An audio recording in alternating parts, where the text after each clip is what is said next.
어, 제가 지난 수요일 날 이야기했던 이야기를 하나 하려고 합니다. 일부에 보니까 그 이야기 하니까 들었다고 웃는 게 아니고 비웃더라고요. 웃어주려면 웃어주시지. 제가 뭐랬어요? 인격과 유머는 같은 어원이라고요. 웃는 사람이 인격 좋은 겁니다. 목사님이 어린이들에게 설교했습니다. 마귀가 나타나면 마귀와 싸워서 이겨야 된다고요. 아이가 물었습니다. 목사님, 어떻게 하면 이길 수 있어요? 말씀과 기도와 찬양으로 이겨야 돼. 알겠어요. 하고 가는데 진짜 마귀를 만난 거예요. 근데 말씀과 기도는 생각이 안 나고 찬양이 생각나는 거예요. 찬양이. 그래서 무슨 찬양을 할까 순간적으로 생각하는데 바로 이 찬양이에요. 무슨 찬양일까요? 당신은 사랑받기 위해 태어난 사람. 딱 부른 거예요. 마귀가 갑자기 띵 한 대 맞은 거예요. 왜 한 번도 들어보지 못한 거예요. 마귀가 갑자기 고민에 빠졌어요. 그리고 마귀가 다시 노래를 불렀어요. 감사해요. 깨닫지 못했었는데 내가 얼마나 소중한 존재라는 걸. 여러분, 웃어줘서 고맙습니다. 네. 수요일 날 못 들은 분이 있을 것 같아서 제가 한 번 더 했습니다. 마귀도 자기가 누구인지 깨달았다는데 우리가 내가 누구인지, 내가 무엇을 위해 어떻게 살아야 되는 존재인지를 아는 건 너무너무 중요한 것이죠. 우리에게는 내가 누구인지, 내가 무엇을 위해 어떻게 사는지에 대한 확실한 고백이 우리에게 있어야 합니다. 여러분, 스위스 철학자 알랭드 보통이 현대사회 생존법이라는 책에서 이렇게 이야기합니다. 현대사회를 치열한 생존 경쟁이 일상인 상황에서 누구도 행복하기 어려운 일종의 질병을 앓고 있다. 그러니까 모든 사람들이 행복하기를 원하지만 사실은 치열한 생존 경쟁에서 누구도 행복할 수 없는 바로 그런 일종의 질병과 같은 세상에서 살고 있다는 거죠. 그도 그럴 것이 여러분, 사람들이 손에 놓지 않는 게 스마트폰입니다. 이렇게 되니까 세상 모든 사람과 자기를 비교하게 되는 결과를 가져온 거예요. 과거에는 농부가 왕궁의 삶이 궁금했어요. 그런데 왕궁에서 어떻게 사는지 알 길이 없잖아요.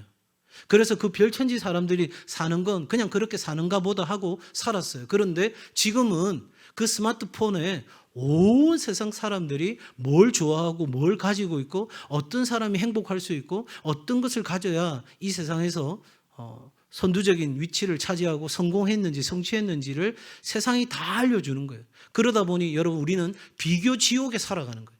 남과 비교하게 되는. 그래서 우리 청소년이나 다음 세대뿐만 아니라 우리 모든 사람들이 지금 현재 그 비교 지옥에서 힘겹게 살아가는 거예요. 여러분, 그러기에 최근 2025 트렌드 코리아에서 하나의 개념을 들고 나왔어요. 아보하라고. 아주 보통의 하루. 그전에는 소확행이었어요. 작지만 확실한 행복을 추구하자. 그런데 그것도 안 되더라는 거예요. 그러니까 아예 아주 보통의 하루가 진짜 행복한 거야. 그러니까 작은 것에도 만족하고 기뻐하는, 그래서 평범한 하루를 보낸다는 것마저도 기적이다. 이렇게 이제 생각하게 되는 거예요. 거기에는 내가 생각하는 행복에 다다를 수 없다고 하는 좀 뭔가 비관적인 마음도 그 단어 속에는 포함되고 있는 거죠. 자, 그러면 우리가 이런 비교 지옥의 현대사회에서 모두가 행복할 수 없는 질병을 앓고 있는 이 사회 속에서 어떻게 우리가 벗어날 수 있을까? 어떻게 하면 우리가 이런 삶으로부터 자유롭게 정말 우리에게 주어진 제대로 된 인생을 살아갈 수 있을까? 여러 가지 처방이 가능하겠죠. 그런데 확실한 처방을 오늘 여러분에게 제가 제공하려고 합니다. 그건 다름 아니라 하나님의 관점으로 내 삶을 바라보는 거예요. 누구의 관점으로 보라고요? 하나님의 관점으로. 하나님의 관점으로 바라보면 더 이상 이 세상의 것에 연연하지 않게 되는 거예요. 그러니까 하나님의 관점에서 보면 여러분, 그냥 알랭드 보통이나 이런 철학자들은 그런 이야기합니다. 스마트폰 디톡스. 그러니까 스마트폰을 손에서 좀 내려놔라. 그리고 다른 사람 뭐 하는지 궁금해하지 말고 그냥 자연 속에서 내가 걸어가고 그렇게 내 자신을 성찰하는 시간들을 갖는 것이 훨씬 더 건강하다. 여러 가지 처방을 내려놓을 수 있겠지만 여러분, 확실한 처방은 하나님의 관점에서 내가 보게 되면 여러분, 이거는 차원을 뛰어넘는 거예요. 우리의 그냥 보이는 차원, 시각적인 차원을 뛰어넘어서 하나님의 관점에서 모든 차원에서 볼 수 있는 그 차원에서 보는 거죠. 그러니 여러분, 어릴 때 우리가 장난감 하나 가지고 치열하게 싸운 거 기억나십니까? 예, 표정 보니까 한 두세 사람 기억나는 것 같아요. 나머지는 그런 적 없는데 저는 너무 착했는데요. 그런 표정을 저를 보시는데 거짓말하지 마십시오. 우리가 동생하고 그 장난감 때문에 코피 터지게 싸우고 머리 깔지 뜯고 막 네 거다 내 거다 해가지고 엄마한테 혼나가지고 방에 구석에 들어가서 손 들고 아무도 동의를 안 하시네. 예, 저만 그랬다고 합시다. 어쨌든 그런데 여러분 지금 그것 때문에 싸운 거 기억조차도 안 나요. 뭐 때문에 그런 뭔가 어렴풋하게 어릴 때 그렇게 다툰 적도 있는 것 같은데 뭐 때문에 다툰지도 몰라요. 그 장난감 지금 없다고 막 아두마두 그리는 사람이 있습니까? 제 방에도 가보면 나름대로 제가 의미 있게 여행을 하거나 선교지를 가서 방문해서 가졌던 경험들을 기억하기 위해서 이렇게 제가 조그만 장식품들을 뒀거든요. 집사람이 올 때마다 말하는 거예요. 다 버리라고. 우리가 세상 떠나고 나면 누가 치울 거라고 이걸 계속 두냐고 치우라고. 여러분, 우리는 그렇게 작고 사소한 것들에도 집착하는데 우리가 세월이 지나면 그거 아무것도 아닌 것처럼 하나님의 관점에서 바라보면 이 세상에서 바둥거리는 그 모든 삶들이 별것 아니게 되는 거죠. 제가 그 말이 이 세상 삶은 중요하지 않다거나 가치 없다거나 막 대충 살아도 된다는 말이 아니라 어느 관점에서 바라보느냐에 따라서 우리의 삶을 바라보고 해석하고 살아가는 것은 전혀 다른 문제다 하는 거죠. 그래서 여러분 비교 지옥, 인정 중독에서 벗어나서 내가 나다운 삶, 나다움이라는 건 그냥 여러분 하루아침에 번개처럼 찾아오는 게 아닙니다. 쉽고 어려운 삶의 경험들을 통해서 내가 마치 내 인생의 여정을 찾아가는 여정이거든요. 그러므로 여러분 진정한 삶, 내가 충분히 만족하는 삶, 가장 빛나고 가치 있는 최고의 인생. 아마 우리 교회 성도들은 이 부분에 대해서 생각을 하실 거예요. 왜냐하니까 제 삶의 존재 목적이 나를 만나는 모든 사람들이 하나님과 함께하는 행복한 성공, 최고의 삶을 살게 되는 것. 예수 그리스도가 내 안에 계신 예수가 최선이 아니라 최고이시니까 적어도 다른 사람이 어떻게 볼값에 나의 삶을 판단하시는 하나님과 내가 살아가는 오늘 나와 이 하나님과 나는 적어도 내 인생이 예수 안에서 최고의 인생이라고 고백할 수 있는 삶을 살아야 된다 하는 것을 제가 늘 성도들에게 말씀을 드렸습니다. 그래서 이번에도 울산 극동방송에서 방송을 하면 좋겠다 할 때 많은 고민을 했어요. 할까 말까 어떻게 해야 되나 고민하는 중에 제가 마음에 하기로 결정했어요. 아보하라고 하는 아주 보통의 하루를 최고의 삶으로 바꾸는 리더십 업그레이드라는 제목으로 방송을 12월 첫 주부터 이제 하려고 합니다. 그 이유가 어디에 있느냐면 나를 만나는 모든 사람들이 하나님과 함께하는 행복한 성공, 최고의 삶을 살게 되는 일을 위하여 내가 몸된 교회를 기쁨으로 최선을 다해서 섬기고 내가 할 수 있는 한 선한 영향력을 흘려보낼 수 있는 자리에서 최선을 다해야 되겠다. 내 삶에 주신 하나님의 목적에 대해서 생각한 겁니다. 이렇게 말씀드리는 이유가 어디 있을까요? 바로 진정한 삶, 충분히 만족하는 삶, 가장 빛나고 가치 있는 최고의 인생을 사는 건 사명의 삶을 사는 겁니다. 사명이란 뭔가 하나님께서 우리에게 주신 삶의 목적과 부르심이다 하는 겁니다. 같이 할까요? 하나님께서 우리에게 주신 삶의 목적과 부르심이 있습니다. 삶의 목적과 부르심이 있습니다.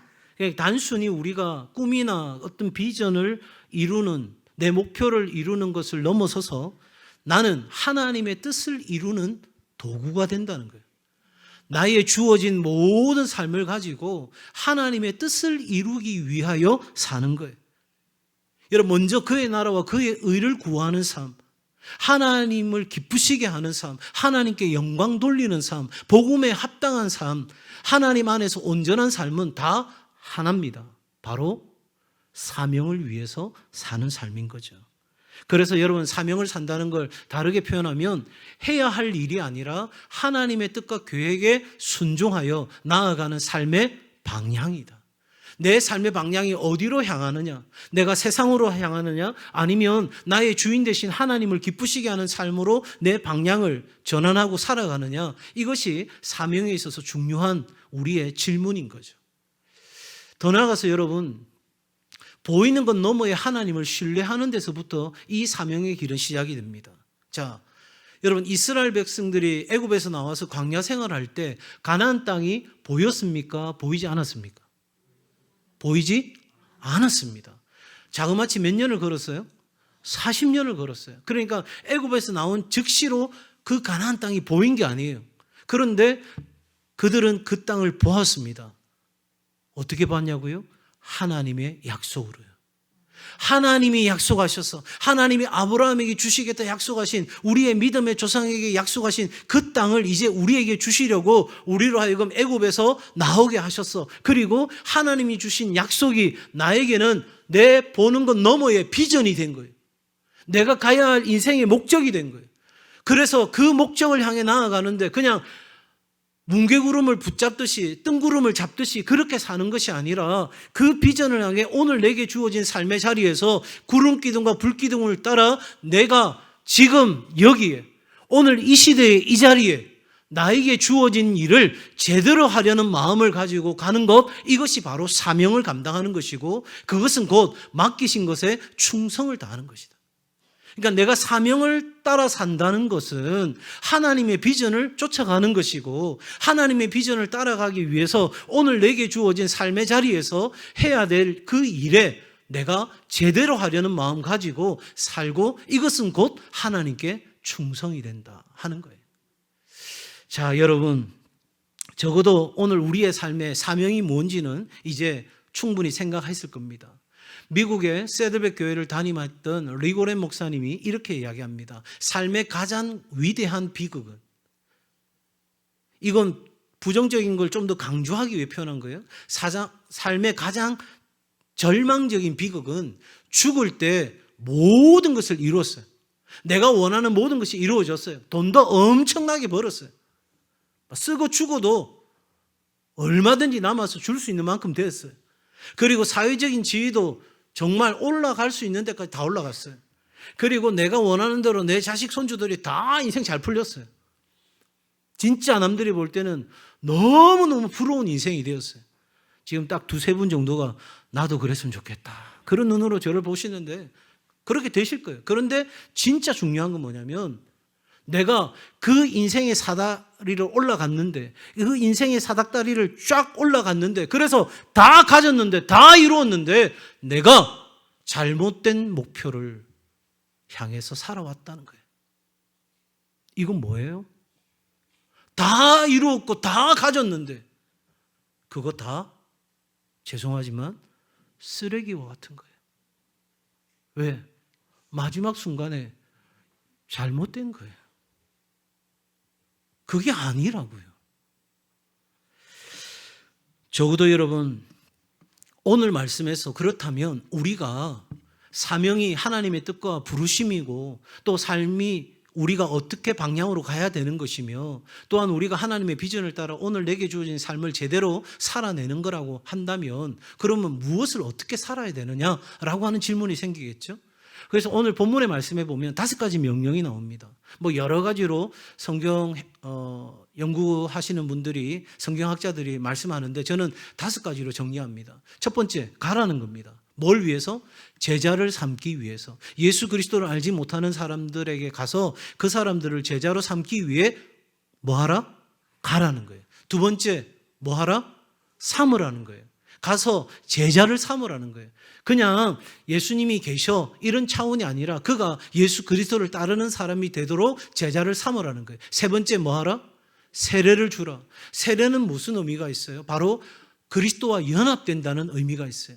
가서 제자를 삼는데 그 제자된 사람이 그리스도와 연합이 되도록 하라는 겁니다. 그래서 그 사람에게 뭐 하라? 그 다음 가르치라는 거예요.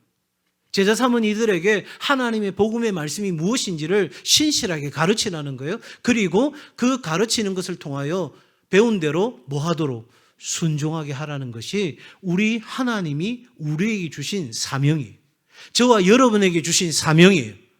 저나 선교사님에게만 주신 것이 아니라 이 시간 예수 그리스도를 믿고 따라가는 우리 모두에게 가라, 삼으라, 세례를 주라, 가르치라, 순종하게 하라. 여러분, 이렇게 우리에게 당부하신 거예요. 마지막 대위임령인 거예요. 우리에게 이 사명을 위임하신 거예요. 맡겨주신 거예요. 자, 그러면 우리가 어떻게 이 일을 이룰 것입니까? 적어도 우리는 오늘 이 일을 이루는 데 있어서 먼저 첫 번째 가는 것에 대해서 생각해 볼 필요가 있습니다. 여러분, 미전도 종족, 지금도 자신의 언어로 된 복음을 단 한 번도 들어보지 못한 종족들이 있어요. 약 27%, 19억 명이 있다는 거죠. 그러니 여러분, 적어도 우리의 삶은 복음을 듣지 못한 나라와 종족에게로 가는데 우리의 관심이 있고 우리의 삶이 실제적으로 가고 또 그 보내든지의 삶을 살아야 한다는 거예요. 뭐 하기 위해서? 가서 제자를 삼아서 세례를 주고 가르치고 지키게 하도록 하기 위하여 나라와 종족에게로 가야 한다는 거예요. 아무도 아멘을 안 하시네. 여러분, 적어도 여러분, 내가 가기 어렵거든 옆집 사람이라도 가라고 기도해 주세요. 옆집 사람 가게 되면 돌고 돌아서 결국 내가 가게 될 겁니다. 예. 적어도 우리의 삶의 초점이, 우리의 다음 세대의 삶이 초점이 이곳에 있어야 되는 거예요. 더 어려운 것, 더 낮아지는 것, 더 힘든 것, 더 복음이 들어가지 않은 곳에 내 삶이 있기를 원하는 그 삶의 초점이 필요한 거예요. 그런데 나는 이런 나라와 종족에게로 갈 비전이 아닌 다른 비전을 가질 수도 있겠죠. 바로 복음이 들어가지 않는 영역으로 가는 겁니다. 한 국가를 이루는 데 있어서 8가지 중요한 영역이 있어요. 정치, 경제, 과학, 매스컴, 문화예술, 교육, 가정, 종교. 이와 같은 영역으로 내가 가서 하나님 나라 복음의 가치가 실현되지 않는 그곳에 들어가서 하나님 나라 복음의 가치를 실현하는 일을 위하여 내가 사명을 감당하는 삶을 사는 거예요. 그러니까 우리가 가든지 보내든지의 삶을 살아가야 되는데 우리가 나라와 종족에게로 가든지 아니면 이 나라를 구성하고 있는 영역으로 가든지 우리의 삶에 주어진 모든 상황 가운데서 우리에게 주신 시간과 재능과 물질과 기회 이 모든 것을 통해서 우리는 한 가지 분명한 것, 예수 그리스도께서 우리에게 명령하신 그 사명을 위해서 삶을 결단하고 살아야 한다 하는 것이에요. 여러분, 사명의 길을 걸어간 사람들이 있죠. 모세는 사명을 받아서 그 사명을 시작했을 때 나이가 몇 살이에요? 예? 80이에요, 80. 예. 자, 80 이하는 저를 따라 주십시오. 내가 나라를 구합니다. 예. 이쪽에 아는 따라하는 분들 누구세요? 예. 여러분, 모세가 그 사명을 다하기까지 쉬운 여정이 아니었어요. 자신의 한계도 있었고요. 자신의 부족함도 있었어요. 그런데 하나님은 쓰시겠다고 불렀을 때 모세는 거기에 순종하며 나아간 겁니다. 그리고 그가 사명 감당할 때에 해피한 일만, 좋은 일만 있었던 게 아니에요. 너무너무 큰 반대와 어려움을 겪었죠. 그럼에도 불구하고 그는 사명을 감당했어요. 다윗은요, 그가 왕이 되게 해달라고 비전을 세운 게 아니에요. 하나님, 나 제발 왕 좀 시켜주세요. 그렇게 부르짖은 게 아니에요. 그런데 어느 날 아버지도 잊어버린 이 아들을 하나님이 콕 집어서 내가 너를 이스라엘의 왕으로 쓰겠다고 하시고 난 뒤에 다윗의 인생은 진짜 고달픈 인생이 되었어요. 미치갱이 흉내도 내야 됐었고요. 그리고 아둘람굴에 피해가지고 힘겨운 시간들을 보내야 했어요. 그럼에도 불구하고 그는 뭘 위해 살았어요? 사명을 위해서요. 바울은요, 사울은 그 당시에 가장 똑똑한 사람이었어요. 그 사람이 갖고 있는 신분은, 그 사람이 가지고 있는 권리는 누구보다도 멋진 인생을 살 수 있는 모든 것을 갖추었던 사람이에요. 그런데 다메스쿠스로 가는 그 여정에서 예수 그리스도를 만난 이후에 그는 모든 삶을, 지금까지 그가 소중하게 붙들고 있던 삶을 배설물처럼 여기고 나는 오직 예수 그리스도를 위하여 살아가노라. 여러분, 그렇게 결단했을 때 쉬운 일이 아니었어요. 왜? 그는 질병도 있었어요. 그리고 자기를 죽이기까지 먹지도 자지도 않겠다는 공격하는 원수들이 가는 곳마다 쫓아다녔어요. 여러분이 울산 동성교회 올 때 내가 저 사람이 예수 안 믿는다 고백하기 전까지는 내가 절대 포기하지 않는다, 가만두지 않겠다, 계속해서 줄 서고 있으면 여러분 교회 오시겠어요? 표정들이 목사님 그래도 오죠라고 대부분 하는데 한 두세 사람은 그래야 교회 어찌 다닙니까? 그런 표정이신 것 같아요. 여러분, 뭐 이분들 뿐만이겠습니까? 언더우드 선교사님, 그 당시에 형님이 크게 성공했어요. 그래서 와서 뉴욕에 와서 내 일을 좀 도와라 했을 때 언더우드 선교사님 그렇게 고백하셨다고 그래요. 내가 뉴욕에서 백만장자로 사는 것보다 이 조선 땅에 하나님 나라 복음을 위해 사는 것이 더 멋지고 가치 있는 일이 아닙니까? 여러분, 우리의 삶의 사명을 따라 살아간다는 것이 무엇인지를 우리는 깊이 한번 생각해 봐야 되겠죠. 한번 소개합니다. 시네라 씨 다 아시죠? 탤런트. 하나님 그래서 그러셨군요 라고 하는 책에서 그가 고백하는 내용인데 제가 편집해서 내용을 한번 읽어드리겠습니다. 하나님께서는 왜 나를 연예인이 되게 하시고 이날까지 부족하지 않게 채워주셨을까? 왜 내 이름을 사람들에게 알리셨을까? 왜 나는 부모 없는 아이를 보면 가슴이 아플까? 내가 걷고 있는 길 위에서 선명하고 정확한 표지판을 발견할 수 있었다. 하나님께서 마음 한 조각을 내게 나눠주셨다. 돌봄받지 못하는 아이들을 긍휼히 여기던 막연한 생각은 이들을 돕고 싶다는 소망이 되었고 하나님의 음성을 듣는 순간 나의 남은 여생을 바칠 사명이 되었다. 그날 기도 중에 들려온 하나님의 부르심에 나는 무릎을 꿇었다. 하나님, 은혜 입은 자로서 이제 저는 하나님의 말씀을 따르겠습니다. 마땅히 받아야 할 사랑을 받지 못하고 마땅히 누려야 할 권리를 누리지 못하는 아이의 입장이 되어 그들의 목소리를 내겠습니다. 제가 가진 힘과 시간, 정성과 노력을 쏟겠습니다. 나는 2019년 12월 28일 아이들과 함께 귀국길에 올랐다. 가고 싶은 길로만 가며 살다가 그때부터 가야 하는 길로 방향을 틀기 시작했다.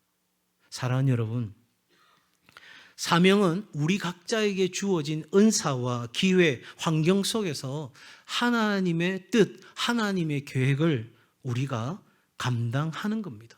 바로 내가 한 명의 선교사가 되어서 하나님을 영화롭게 하고 하나님의 나라를 확장하는 삶을 우리 있는 자리에서 살아내는 거예요. 한번 같이 고백할까요? 나는 선교사입니다. 나는 선교사입니다. 나도 선교사입니다. 나도 선교사입니다. 자, 옆 사람 보면서 당신도 선교사입니다. 당신도 선교사입니다. 보고 하라 했더니 쳐다보지를 않습니다. 자, 그렇다면 우리가 사명을 위해 살아가야 되는 건 뭐 지극히 당연한 이야기라는 걸 충분히 생각하실 거예요. 그럼에도 불구하고 제가 한번 질문 드립니다. 여러분의 인생이 최고의 인생이 되려고 하면 뭐가 필요할까요? 지금 표정을 보아하니 입으로는 사명이라고 말해야 될 것 같고 머리로는 돈이라고 생각되고 최고의 인생을 사는데 마치 고구마 줄기처럼 쭉 돈으로부터 시작해가지고 이것도 필요하고 건강도 필요하고 사회적인 지혜도 필요하고 뭐 최고의 인생을 살기 위해서 이 수많은 조건들이 다 필요하다고 생각되겠죠. 그런데 여러분 그건 다 부분적인 거예요. 어느 정도는 도움이 될 수 있어요. 그런데 우리 인생이 최고의 삶, 만족과 기쁨이 있는 삶을 살고자 한다면 확실한 한 가지가 있어요. 그건 다름 아니라 하나님과 동행하는 삶을 사는 겁니다. 아멘이십니까? 자, 보세요. 돈도 부분이에요. 지식도 부분이에요. 명예도 부분이고 권력도 다 부분이에요. 그래서 우리나라 정치인들이 돈도 가지고 권력도 가지고 명예도 다 가지려고 하니까 사회가 점점 어려워지는 상황이거든요. 자, 그런데 하나님은 모든 것입니다. 아멘이십니까? 하나님은 모든 거라고요. 그러니 여러분, 내가 이 부분적인 것을 취하고 살아가는 것이 지혜로운 삶이 아니고 이거 하나 가졌다고 행복한 게 아니에요. 이거 하나 가졌다고 최고의 삶이 아니에요. 그러니 하나 맛보면 두 개 필요하고 두 개 필요하면 세 개 필요하고 그렇게 우리가 마치 소금물을 먹는 것처럼 계속 물이 갈증이 생길 수밖에 없는 거예요. 그런데 여기에는 모든 것이 있어요. 모든 것. 하나님께는 전부가 있다고요.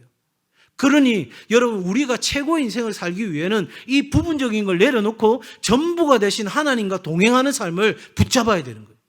내가 뭘 하든지 나는 하나님과 동행하리라. 하나님과 함께하리라. 임마누엘 대신 하나님과 나는 오늘도 한 걸음 한 걸음 걸어가리라. 이 삶이 결단되어지고 살아가게 될 때 우리는 진짜 최고의 인생을 살게 되는데, 오늘 성경 말씀에 뭐라고 말씀하시냐면, 우리가 하나님이 말씀하신 대로 가서 제자를 삼아 세례를 주고 가르치고 지키게 하면 내가 평생 너와 항상 함께 할 것이다. 그러니 여러분, 최고의 인생을 살기 위해서는 돈 많은 인생, 사회적 지위가 높은 사람, 그래서 세상 사람들이 다 부러워할 만한 위치에 있는 것, 그게 중요한 게 아니고 내가 오늘 하나님과 동행하느냐. 다시 말하면 내가 오늘도 하나님의 뜻과 부르심을 입은 자답게 내 사명의 자리에서 그 사명의 삶을 내가 살아가야 될 존재 목적으로 알고 붙들고 사느냐 하는 것이 우리에게 가장 중요한 질문이 되는 거예요. 두 번째, 이 분명한 삶의 목적이 세워짐으로써 우리는 더 이상 흔들리지 않는 거예요. 여러분들에게 제가 주일에 했던 설교를 찬양의 가사로 바꾸어서 AI의 도움을 받아 곡을 만들어서 주일마다 이제 보내는 게 이제 3주째 되는데,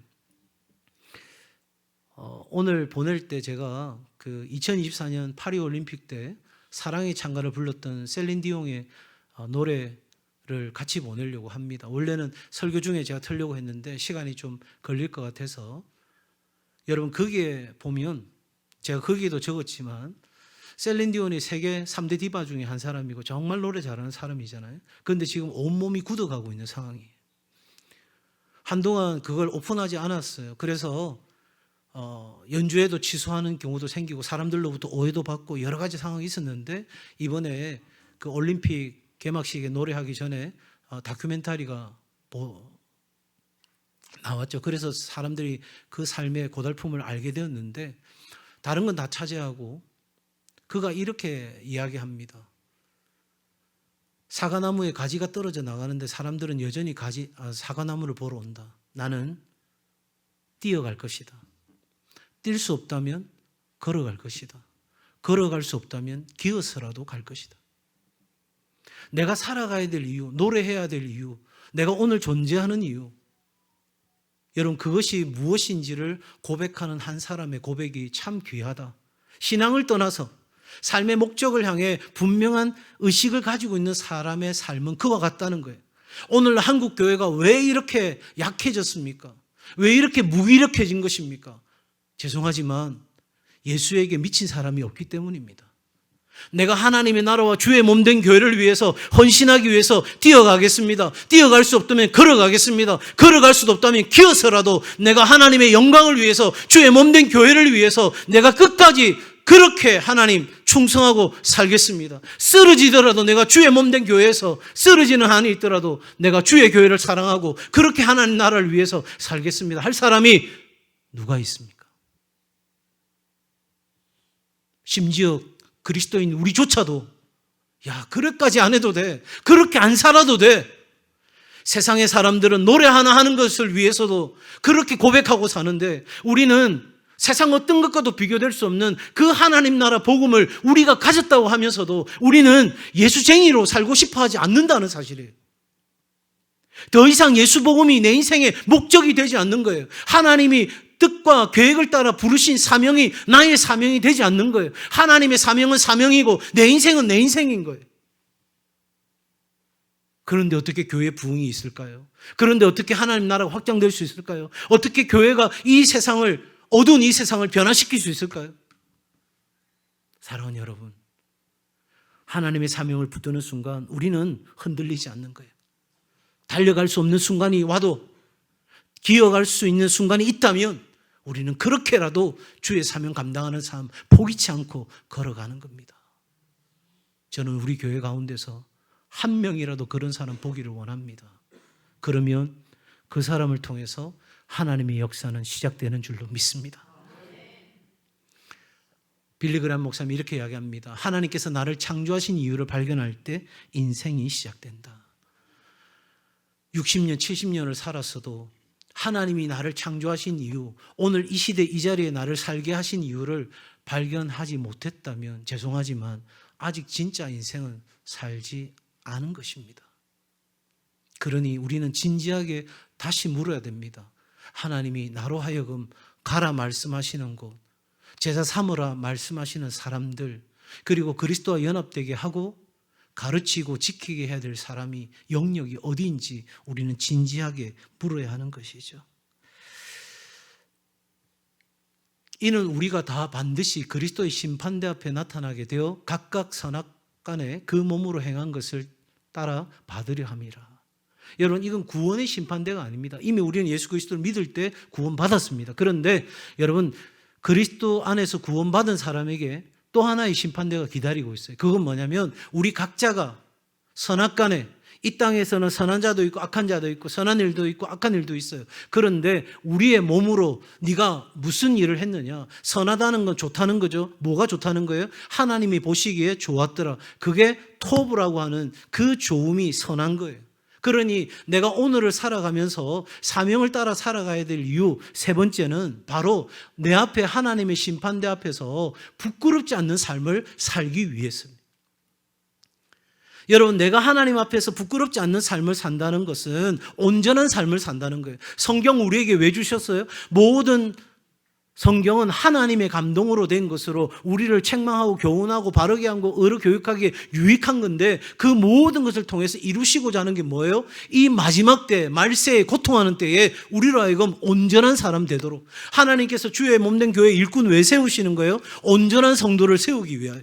그 온전한 삶이 뭡니까? 하나님의 부르심에 합당한 사명을 감당하는 삶이고 하나님 앞에 가서 서는 그날 윌리엄 보든 선교사의 고백처럼 남김없이 후퇴 없이 후회 없이 그렇게 우리가 하나님 앞에 드려진 인생이 되어서 사도 바울의 고백처럼 나는 선한 싸움을 싸웠고 나의 달려갈 길을 마치고 이제 믿음을 지켰으니 나를 위하여 의의 면류관이 예비되었습니다. 생명의 면류관, 기쁨의 면류관, 그 영광의 면류관을 쓸 수 있는 부끄럽지 않는 삶이 우리 천국 문 앞에서 주님 앞에서 그 심판대 앞에서 우리의 삶을 통해 증명되어지는 일을 위하여 오늘 우리는 사명을 위해 살아야 하는 거예요.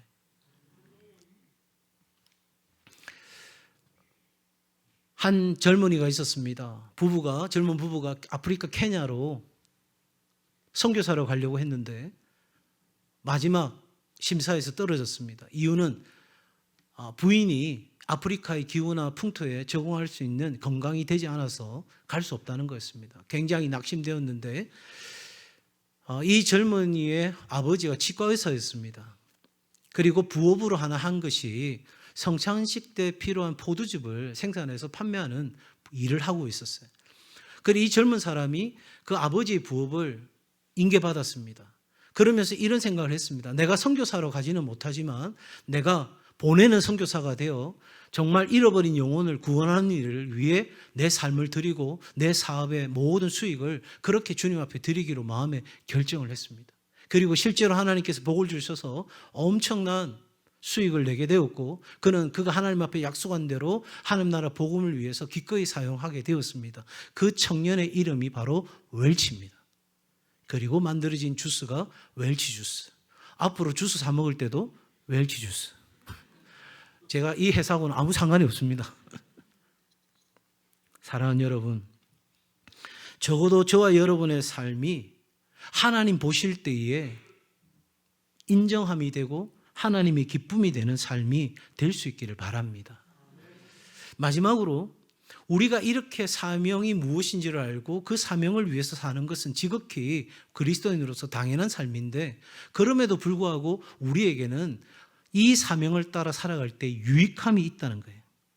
무슨 유익이 우리 가운데 있는가? 첫 번째로 하나님의 영광을 위한 삶이 된다 하는 것입니다. 여러분, 적어도 오늘 저와 여러분이 이 땅에 존재하는 이유는 하나님의 영광을 위해서 존재하는 거죠.